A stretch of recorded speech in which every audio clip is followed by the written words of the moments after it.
I guess that is my cue. Yes, you're on. Kiwanis.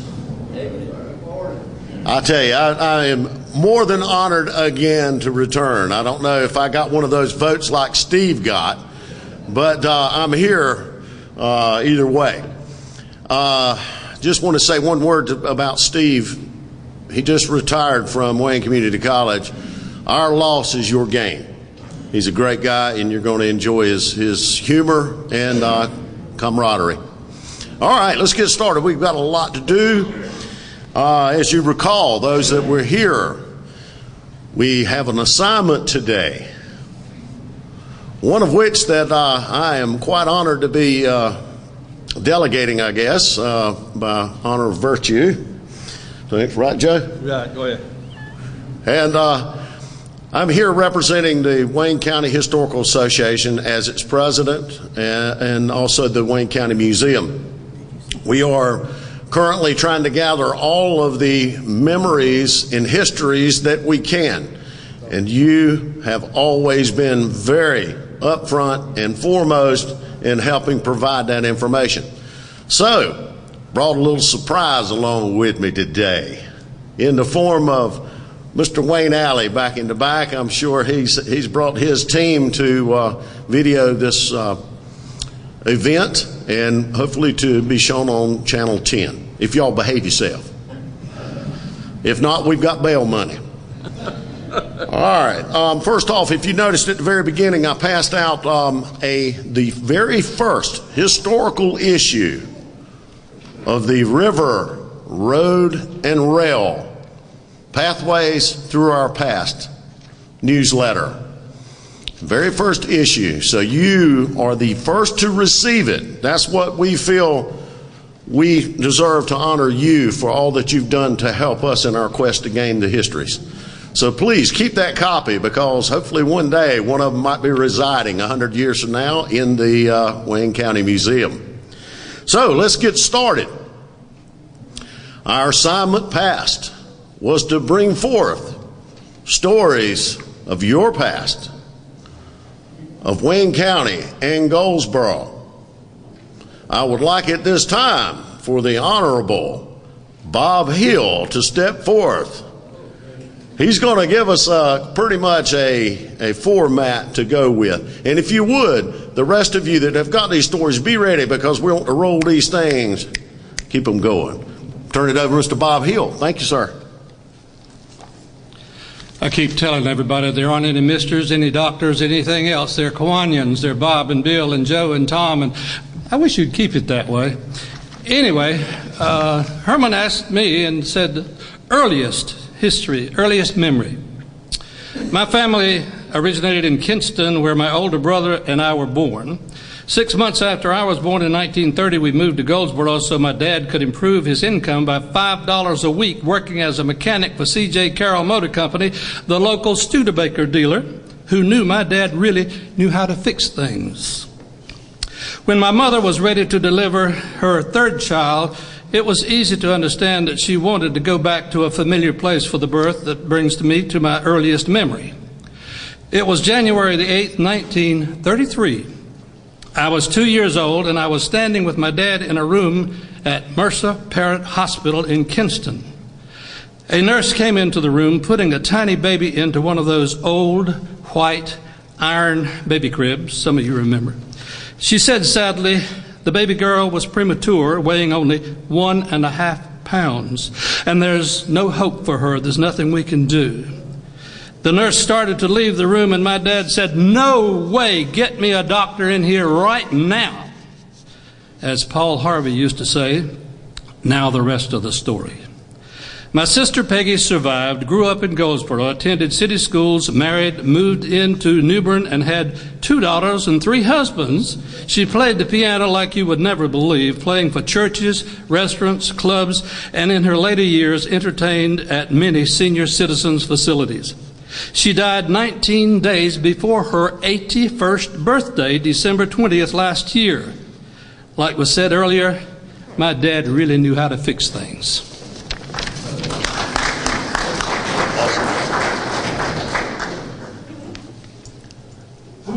Okay, he can get mad all he wants to. I still look at him with honor.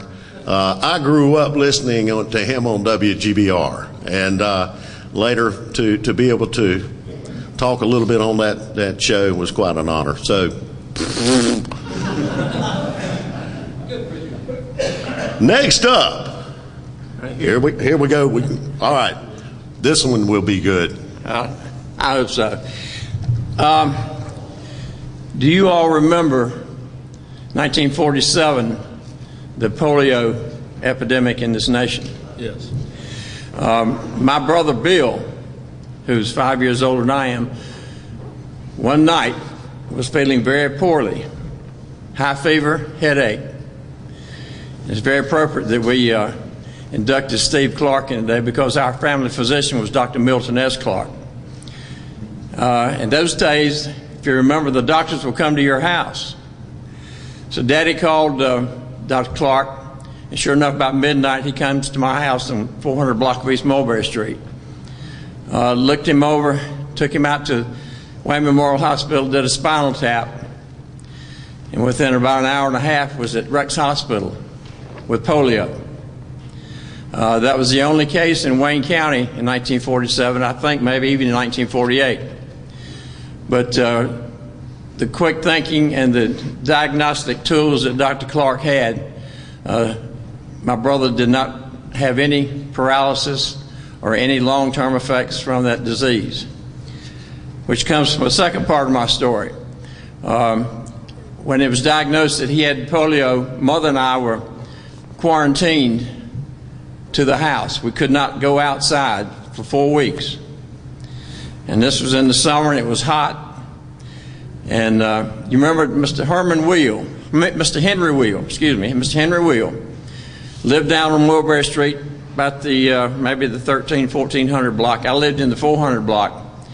And I remember looking out the window and seeing Mr. Henry Wheel riding up and down the street in his little bicycle with the little cage on the front. How many remember that? Well, one day there was a knock on the door, and I went to it, and it was Henry Wheel. He had brought a shoebox full of stamps and a brand new stamp catalog. And he said, I understand that you can't go out and you can't play. Here's something you might be interested in. Well, that was in 1947. I still collect stamps today. Thank you.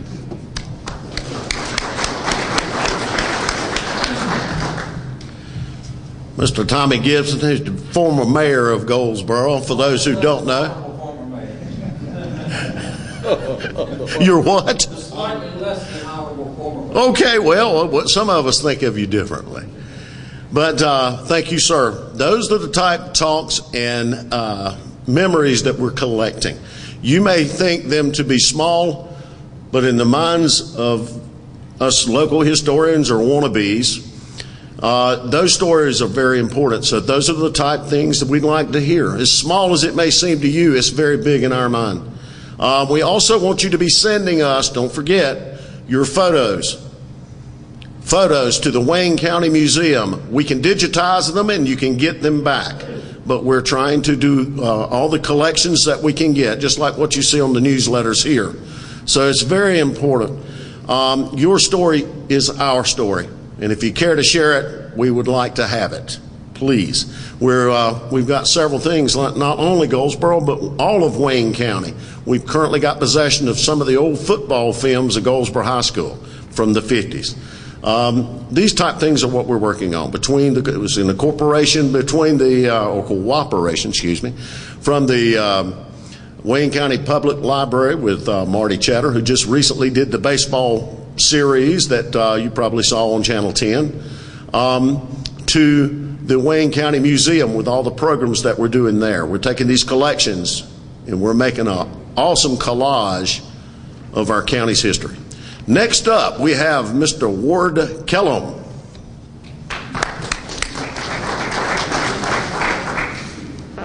He didn't even pretend I was honorable. Anyway, I was born March the 10th, 1939 in Kinston, North Carolina. Very popular place. In 1942, I was an only child living with my parents just west of Newbern, across from the prison camp in a nice little shotgun house. Now that would be in front of the Carolina East Medical Center, near where the funeral home is located, and is near the center of New Bern at this time. One of my first recollections was of a man coming to our front door one night, telling my father to cut off all the lights and pull the curtains. I remember sitting in the kitchen with my parents by candlelight, and Dad was explaining this was a blackout because of enemy subs off our coast. Then about 1943, we had moved to Newport, North Carolina on a farm Dad had bought, and it was on McCabe Road behind what is now the Ford dealership as you're going into Moorhead. I remember large bombers flying over in formation like geese. Dad was still working with Pepsi and had a route all the way from New Bern to Atlantic and sea level. He would tell us about driving back at night with headlights taped where there was only a slit of light. This was because of the blackouts. He said he could see flames from our ships burning that had been torpedoed by German subs. Then I remember an old man who was an uncle of a neighbor of ours be plowing in the field, and he wore a large red bandana around his neck. And when he smoked his lucky strikes, smoke came out from around the bandana. Dad said it was because of a cancer that he'd eaten a hole in his throat, but he was still out there plowing.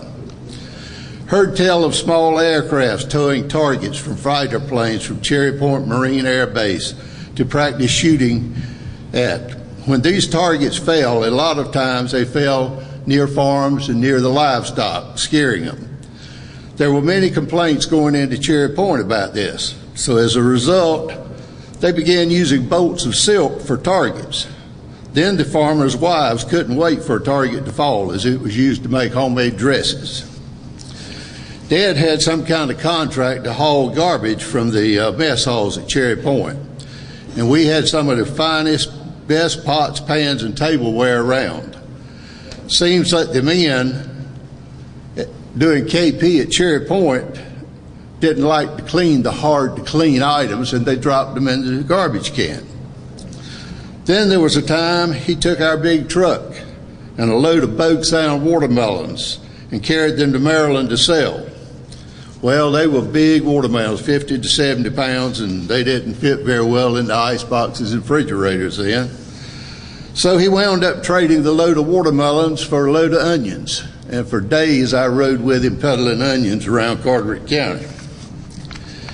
In the late summer, he would sleep out in the tobacco, or near the tobacco barn, so he could keep the wood-fired burner at the right temperature, and also the dried leaves from falling off the tobacco sticks from landing on the flues and causing a barn fire. Later, after curing tobacco, they would carry it to our home and store it upstairs in one of our empty bedrooms. Then Mom and some ladies would bring it out on the upstairs front porch. They would take it off the sticks and grate it. That consisted of using a long, wide board that had pegs in it for the different grades. The best grades sold for more. I would get to pick out the best looking golden leaves and fold them for the women to wrap a handful of tobacco in. They called that a bundle. Remember going to the market the first time and seeing men walking fast along a row of tobacco baskets, talking very fast, and a lot of men following them. One day I was home alone with Mother, and someone came to our door. When they left, she was crying, and I got very worried about that. She then told me that President Roosevelt had died. Then one Sunday before Christmas, we visited my Uncle Benny and his family. There was a nice-looking young man there in a handsome uniform. I was told he was my cousin Bill. That was the first and last time I ever saw him. He was killed the following February in Belgium, I think. My grandparent on Dad's side had passed away before I was born, so I did not have any contact with his family unless we went to see them. Most didn't have transportation, but Daddy always managed to keep a safe vehicle. Now, Mom, she had a large family too, but her parents were still living, so their home became a magnet to us. They lived between Dover and Fort Markle. We always went there maybe once or twice a month. Usually some of my cousins would be there, and we had some great times. Everybody got together at my grandparents for their anniversary and their birthdays and Christmas. Because none of us could afford many presents, we drew names. Adults drew, and the children had their separate drawing. And I kind of felt like it was much like the TV series Walton later. The first military funeral I ever attended was at Oak Grove United Methodist Church outside of Pollocksville, North Carolina. I did not know anybody there. I was too young. I think my parents were friends of the soldiers' family. When the shots fired by the Military Honor Guard echoed through the churchyard and taps were played, I began to cry. At that time, I could not understand why. But it still happens today, but I know why today.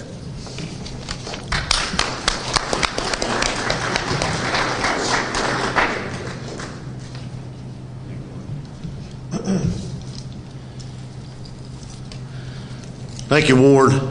That is what it's all about.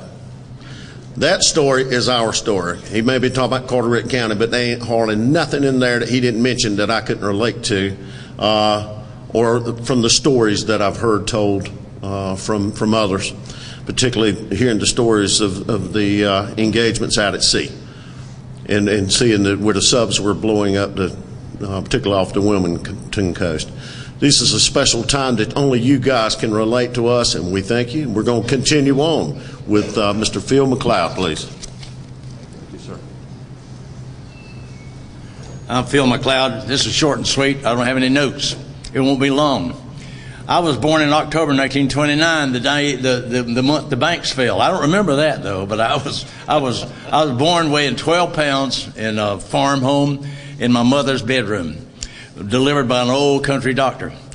My first memory was when I was 3 years old. I was taken with appendicitis, ruptured in November of 1932. And I remember that. I remember going to the hospital, on Rex Hospital on Old South Street in Raleigh. And I remember the doctor, Dr. Lawrence, I remember him very well. I spent a lot of time with him because I had a ruptured appendix. In those days, they didn't have penicillin. They had a sulfa drug, and that's about all you could be treated with. So it took a long time. I was in the hospital for 5 weeks, and a nurse by the name of Nurse Davenport was my savior. She spent a lot of time with me. I recovered. My next memory was when I was 3 and about 5 months, I could remember my older brother riding a tricycle around the dining room table. And I remember the wheels squeaking and wishing I could get up out of bed and ride that tricycle too. My last memory that I remember very well was we lived on a farm, and my dad ran the farm himself. He was buying another farm, and he was working his brains out trying to keep up with the mortgages on them. We had a cornfield down on the South 40, and if any of you remember, if you'd hit a driver in a 3-wood, that's about as how far away he was, plowing corn. And it was my job to take water to him. I'm about 4.5 years old, and I had to cross Highway 210 to get to it way down in the bottom on the other side, on the South 40. Well, I simply forgot it. My brother and I were playing little cars out in the backyard under a big old tree, making little immature roads and whatever, and we just totally forgot it. All of a sudden, this loud noise came up. My daddy came up, and I won't burst into the eardrum, "Water!" And he turned around and went back to the field, and my mother fixed a big jar of water, and I carried it down there to him. That's some of the memories I had, and I enjoyed my life on the farm. Thank you.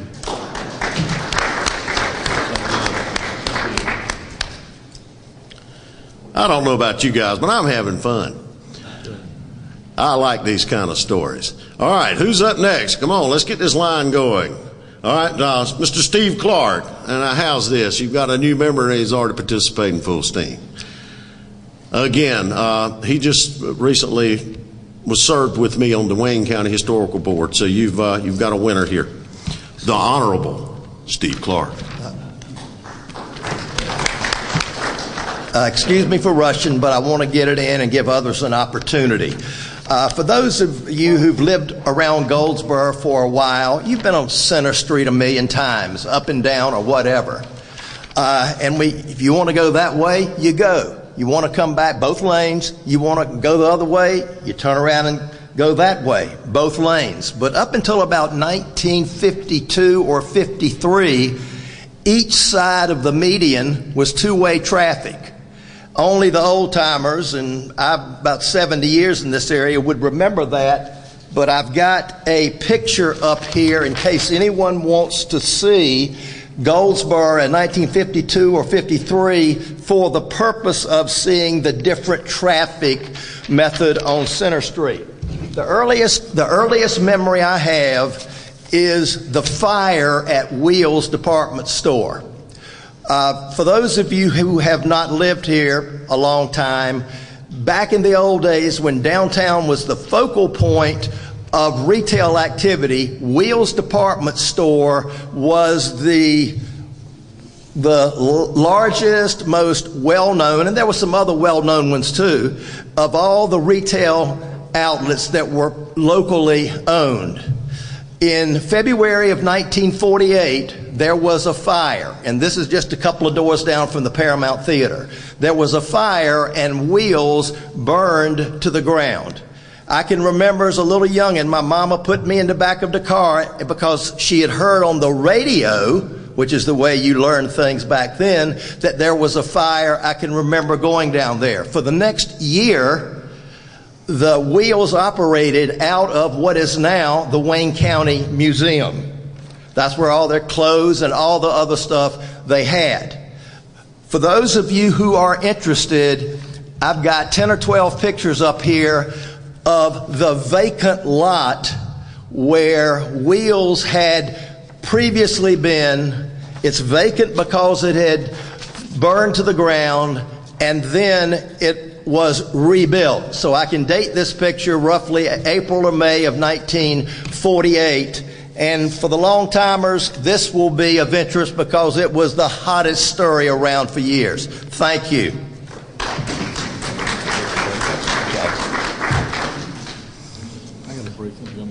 Okay.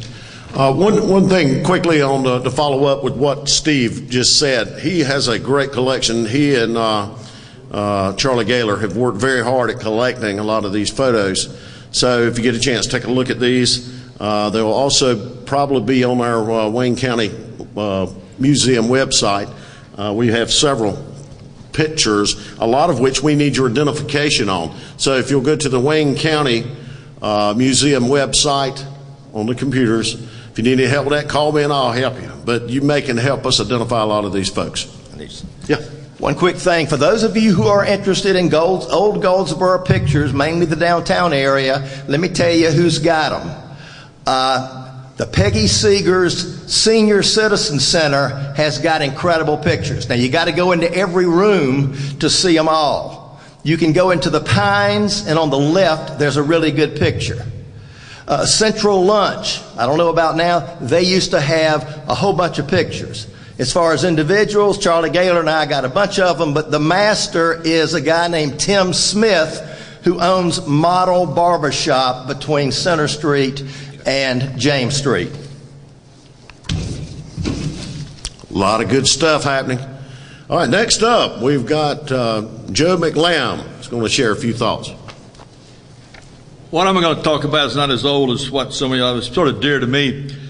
On this August the 4th, it'll be the 39th year that Goldsboro Orthopedics has been in existence, and it almost was never in existence. I was in training in Augusta, Georgia, and Joe James was the hospital administrator, and he was hounding me and some other places too, but I'd already made up my mind that I went and had an office rented, and I was going to Burlington, North Carolina. Unfortunately, or fortunately, however you want to look at it, the fellow I was going to go with was named Don McQueen. He went to New York, ate some oysters, and got hepatitis, and he couldn't go visit Burlington.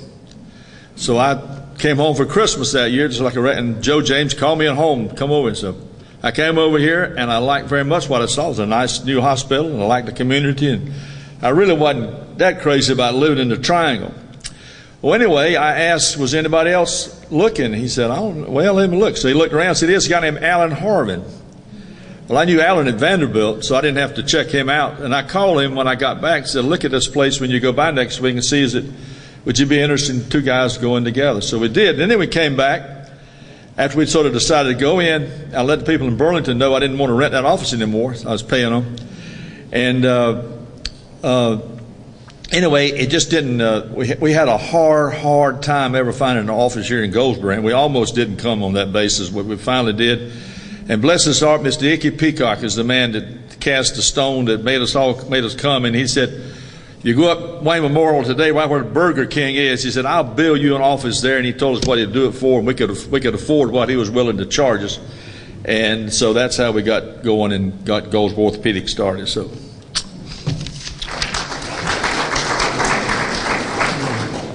And I, for one, am very happy that he came, because after a football field injury, this gentleman right here put me back to walking. So I personally thank you for coming. No problem. Next up, let's have back up, if we may, Bob Hill. Really? This man's got all kind of stories.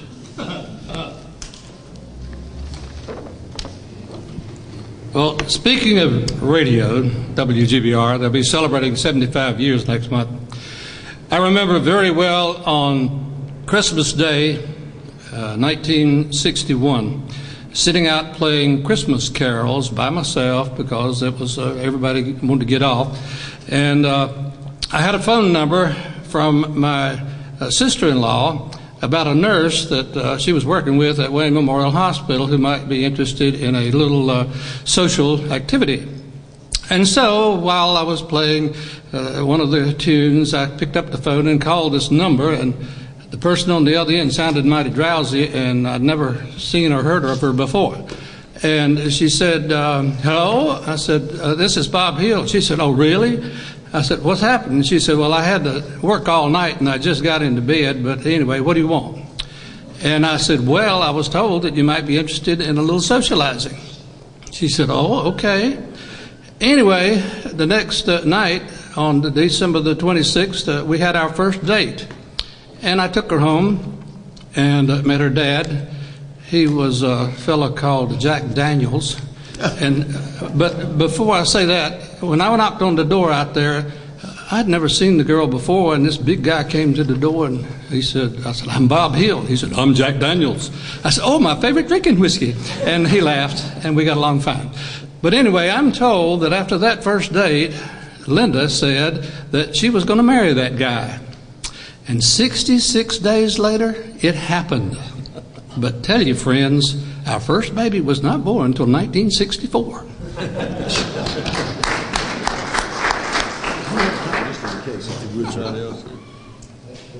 Okay. Do we have any more? I know that this room is full of stories. And here comes one at the back. We're going to, while we're waiting JD will tell us. For this gentleman to join us. What's his name? JD Pike. Oh, okay. Mr. J.D. Pike, I think, is on his way up now. We should get some good stories here. We'll just save a little time and tell you that we had an 88% attendance today, or 60 people. And our speaker next week was Al Hunter. Can you tell us a little something about Al? He's the sales manager for BioSod, one of the largest companies that does this in the United States. So, JD, you're on without interruption.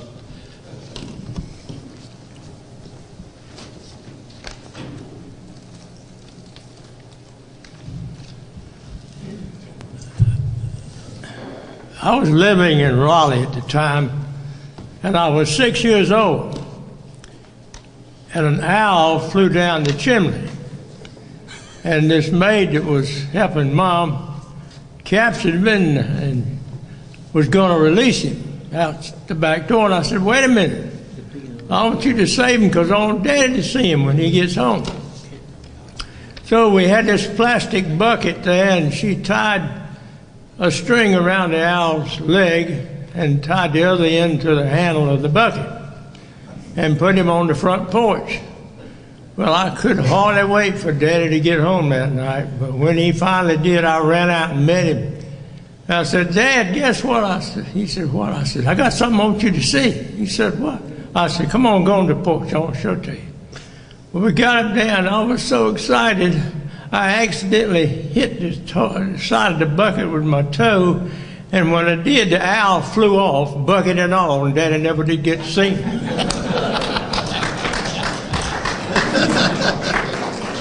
Oh, one other thing. I have a card that Bill and Charlene Winslow sent me for my birthday, and it's so appropriate for this group, I wanted to share it with you. And it goes like this. You're a little bit grayer than you were last year. It's harder to see things and harder to hear. You shuffle around a little bit slower. Your butt is sagging a little bit lower.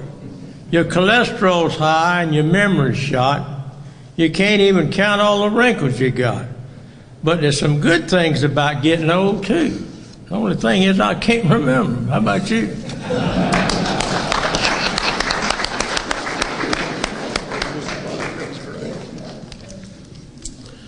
I don't think anybody can top this. Well, we've got one more back in the back, I guess. Well, we can't hear. If you can, you. Yes, sir. Okay. What, and that is the purpose. And thank you, sir. You are making the point that we are trying to do what we're doing here.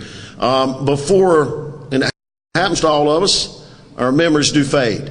So we've got to capture those memories before it's too late, so that we can share it with others, because your story is important. And what he was saying, to repeat so that our listeners and viewers will be able to see, he was looking at the newsletter of River, Road, and Rail. And we had an article in there that will be available to the public of Zeno Hollowell, and who was a war veteran of World War I, and later was public service throughout town. I think he died in 1953, I think 57. Okay. But anyway, he was great service, and that's the type of things that we're recording. We thank you for your comments. He gave you your first job, and I'm saying it on the mic so everyone can hear. He was like a hero to you. You were a World War II veteran following in his footsteps of World War I. So there again, we're going to close unless anyone else has a story. Hopefully we'll do this again if you invite us, and we would be honored to do so. This was our first practice run at it, so please pardon us for any errors that we made. Thank you again for having us. I'm Kirk Keller with the Wayne County Historical Association. Thank you, Kiwanis, for having us. Thank you, Kirk.